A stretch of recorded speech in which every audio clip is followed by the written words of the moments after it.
Hello everyone, मैं श्रीमती ज्योत्सना मीणा आज आपको कक्षा 11 के व्यवसाय अध्ययन की पीडीएफ 2 में से प्रथम पाठ व्यवसाय का प्रकृति एवं उद्देश्य, व्यवसाय की प्रकृति एवं उद्देश्य को उसके टॉपिक को समझाने जा रही हूँ। इसमें से एक टॉपिक पिछले वीडियो में आपको समझाया गया था, व्यवसाय में लाभ का महत्व या लाभ की आवश्यकता। आज हम उसका अगला टॉपिक पीडीएफ में से ले रहे हैं, उद्योग एवं उसकी विशेषता है।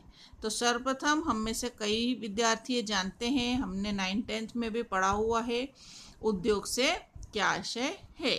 सामान्य अर्थों में उद्योग से आशय एक ऐसे संस्थान से है, एक ऐसे स्थान से लिया जाता है जहां पर कच्चे माल को पक्के माल में परिवर्तित किया जाता है। सामान्य अर्थों में ऐसे स्थान से इसका आशय होता है जहाँ कच्चे माल को, जैसे लकड़ी से फर्नीचर बनाना, पक्के माल में परिवर्तित किया जाता है, जैसे लोहे से अलमारी बनाना, रुई से कपास से कपड़ा बनाना इत्यादि। तो यहाँ पर जो है कच्चे माल से पक्के माल में परिवर्तन करने को सामान्यतः उद्योग समझा जाता है।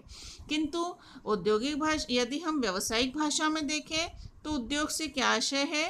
देखिए, उद्योग से आशय ऐसे संस्थान से है जो वस्तुओं की उपयोगिता का सृजन करते हुए वित्त निर्माण का कार्य करता है। वस्तुओं की उपयोगिता का सृजन एक ऐसे संस्थान से है, एक ऐसे इंस्टीट्यूशन से है जो वस्तुओं में, कच्चे माल में या अन्य किसी वस्तु को उपयोगी बनाता है। अनुपयोगी वस्तु को यदि किसी स्थान पर है तो उसको किस तरह से उपयोगी बनाया जा सकता है। जैसे लोहा अपने मूल रूप में अनुपयोगी, लेकिन जब हम उससे कोई वस्तु, फर्नीचर, स्टील की अलमारी आदि कुछ बना लेते हैं तो वह उपयोगी हो जाता है।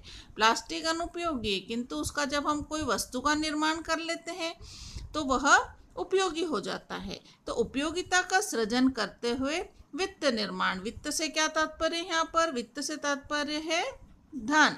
तो यहाँ पर वित्त से तात्पर्य है धन। तो धन का निर्माण करने से संबंधित, मतलब धनोपार्जन करने से संबंधित कार्य करता है। उदाहरण के लिए एक फर्नीचर का व्यापारी लकड़ी से फर्नीचर बनाता है, किस लिए कि वह लकड़ी को उपयोगी बनाएगा और फिर उससे वह बेचकर धन कमाएगा। इसी प्रकार अन्य भी कई उद्योग होते हैं, जैसे कपास से कपड़ा बनाना। तो यहाँ पर कपास अपने मूल रूप में उपयोगी नहीं है, किंतु जब उसका कपड़ा बना लिया जाएगा तो वह उपयोगी हो जाएगी और उस उपयोगिता का सृजन करके उसको उपयोगी बना के व्यापारी उसको बेचेगा और बेचकर धन का निर्माण करेगा। ऐसे ही अनेक दूसरे भी उद्योग होते हैं जिनके बारे में हम आगे समझेंगे। तो आइए देखते हैं सबसे पहले विशेषताएं। इसकी क्या विशेषताएं, देखिए, सर्वप्रथम उपयोगिता का सृजन। उद्योग ऐसा स्थान है जहां पर वस्तु को उपयोगी बनाया जाता है। उपयोगिता अनेक प्रकार की होती है, जैसे स्थान उपयोगिता, रूप उपयोगिता आदि। तो यहाँ पर जो है उपयोगिता का सृजन करने का तात्पर्य खाली उसका रूप बदलना नहीं है, वहाँ स्थान परिवर्तन भी उपयोगिता का सृजन कर सकता है, तो वहाँ पर भी उद्योग उसे माना जाएगा। जैसे लकड़ी से फर्नीचर बना रहे हैं, ये उसका रूप में परिवर्तन करके उसको उपयोगी बना रहे हैं, किंतु स्थान में परिवर्तन करके कैसे उपयोगी बनाया जाएगा। जैसे कश्मीर में यदि सेवफल का उत्पादन होता है, वहाँ पर सेवफल अत्यधिक मात्रा में है, आवश्यकता से अधिक मात्रा में होने से उनका उतना उपयोग नहीं हो पाता, तो वह पूरे देश में पहुंचा दिए जाते हैं और वहां से यदि वो मध्य प्रदेश में आ जाते हैं तो यहाँ पर उसका उत्पादन नहीं होता, इसलिए यहाँ पर वह उपयोगी सिद्ध होते हैं। तो यहाँ पर यातायात के माध्यम से उसे वहाँ से कश्मीर से एमपी में लाया गया, मध्य प्रदेश में लाया गया और वहाँ पर फल की उपयोगिता निर्मित हुई। तो यहाँ अनेक प्रकार से उपयोगिता का सृजन करते हैं, स्थान परिवर्तन करके, उसका रूप परिवर्तन करके उद्योग उस वस्तु की उपयोगिता का सृजन करते हैं, उसको उपयोगी बनाते हैं। फिर कच्चे से पक्के माल में परिवर्तन। सामान्यतः हम उद्योग का आशय यही लगाते हैं, कच्चे से पक्के माल में परिवर्तन, अर्थात उसका स्वरूप, मूल स्वरूप में परिवर्तन, स्वरूप परिवर्तन करके वस्तु को कच्चे से पक्के माल में परिवर्तन कर देते हैं, जैसे गन्ने से शक्कर बनाना, चमड़े से जूते बनाना, कपास से कपड़ा बनाना आदि। तो यहाँ उद्योग में वस्तु को कच्चे से पक्के माल में परिवर्तित किया जाता है। फिर उत्पादन, उत्पादन अर्थात किसी वस्तु को उत्पादित करना।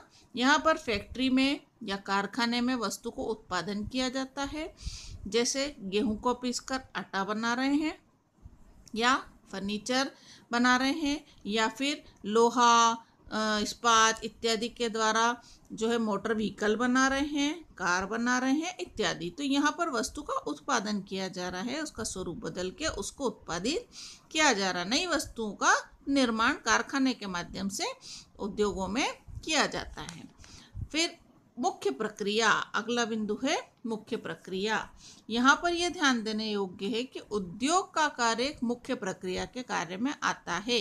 व्यवसाय में अनेक प्रक्रिया होती है, जिससे उत्पादन करना, फिर उसका विक्रय करना, फिर उसका जो है विज्ञापन करना, उसका बाजार संबंधी कार्य करना, बाजार में उसको विपणन करना, उसको पॉपुलर बनाना बाजार में, उसको स्टोर में रखना, भंडारण करना इत्यादि। तो इन सारी व्यावसायिक प्रक्रियाओं में खरीदना, बेचना, इन सभी में उद्योग जो है एक मुख्य प्रक्रिया का कार्य करता है।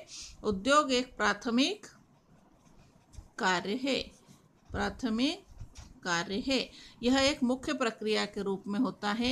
इसके बाद में उद्योग के द्वारा जब वस्तु का परिवर्तन, वस्तु के स्वरूप में या स्थान में परिवर्तन किया जाता है, उसके बाद में जो कार्य होता है वह उस वस्तु का क्रय, विक्रय आदि कार्य इसके बाद में संपादित होता है। पहले उसका उत्पादन होगा, इसलिए इसे मुख्य प्रक्रिया कहा गया है। उसके बाद उसका क्रय और विक्रय होता है। फिर विक्रय योग्य बनाना, उद्योगों के माध्यम से वस्तुओं को विक्रय योग्य बनाया जाता है, उनका स्वरूप बदला जाता है।